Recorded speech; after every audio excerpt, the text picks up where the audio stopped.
All right, let's talk about an idea that's, well, pretty tempting, right? It mixes a little bit of romance with a little bit of science. Does a glass of red wine actually genuinely improve a woman's sex life? It's a belief you hear all the time, so today we're going to see what the evidence really has to say. I mean, it's such a popular idea, isn't it? The thought that a nice glass of Merlot or Cabernet might just be the secret ingredient for a more vibrant sex life. So is there any real truth to this, or is it all just a very, very persistent myth? You see, this whole thing really kicked off with one specific, headline-grabbing study that seemed to give a pretty clear yes. But as you know, science rarely just stops with one answer. So we're going to follow the research from that initial spark all the way to the much more complicated picture we have today. Okay, let's dive right in. Our story starts back in 2009, in the gorgeous hills of Tuscany, with a study that would basically shape this entire conversation for more than a decade. So the study focused on this group right here, 798 women, and they all came from the Chianti region of Italy. Yep, that Chianti, famous for its red wine. Researchers asked them about their drinking habits and, a bit more personally, about their sexual health and overall satisfaction.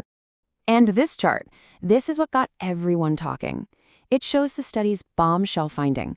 The women who drank 1 to 2 glasses of red wine every day reported way higher scores for things like desire, lubrication, and just overall sexual function when you compare them to the non-drinkers.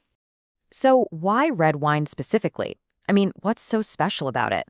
Well, the theory was that these natural compounds called polyphenols, which red wine is packed with, could be improving blood flow to, key areas of the body. It's kind of the same way we think red wine might be good for your heart.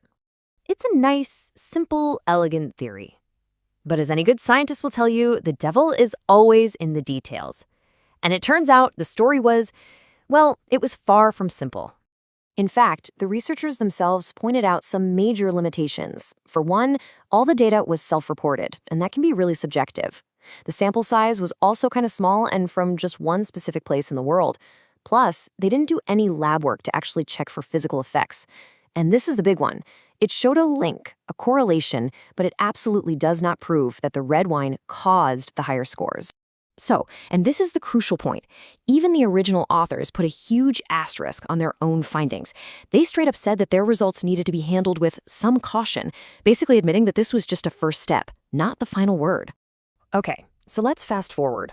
In the 15+ years since that study came out, what else have we learned about the bigger picture here? The relationship between alcohol and women's sexual health. This timeline really puts it all in perspective. You've got this one really provocative finding from 2009, and then this long gap before a much, much bigger and more thorough analysis in 2023 gave us all a bit of a reality check. And here is the key number from a huge 2023 meta-analysis. Now, this wasn't just one study. It combined data from 7 of them looking at over 50,000 women. And it found that heavy alcohol use was linked to an odds ratio of 1.74 for sexual dysfunction. So, what on earth does that actually mean? It means that women with heavy drinking habits had a 74% higher probability of experiencing sexual dysfunction across the board. We're talking everything from decreased stimulation and lubrication to having a harder time reaching orgasm. So we have this hopeful little study from 2009 and then this really cautionary one from 2023. Let's pull it all together and figure out what the final verdict is. What should you actually take away from all this? This slide really just shows the two sides of the coin perfectly. On the one hand, you have that initial hope from 2009 that moderate red wine might, and I stress might, have a special benefit. But on the other hand, you have the modern reality, which is backed by way more data, showing that the risks of drinking too much are really significant and really clear. So, what's the bottom line here? It really comes down to 2 key points.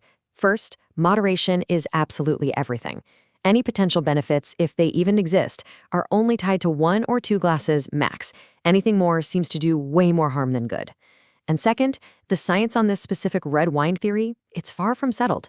In fact, that original finding has never been replicated in a major study since. And all of this leaves us with one final question. If a glass of red wine isn't some guaranteed magic bullet, what should we be focusing on instead? So, in the end, the secret probably isn't something you can find in a bottle. Look, a glass of wine can definitely help someone relax, no doubt.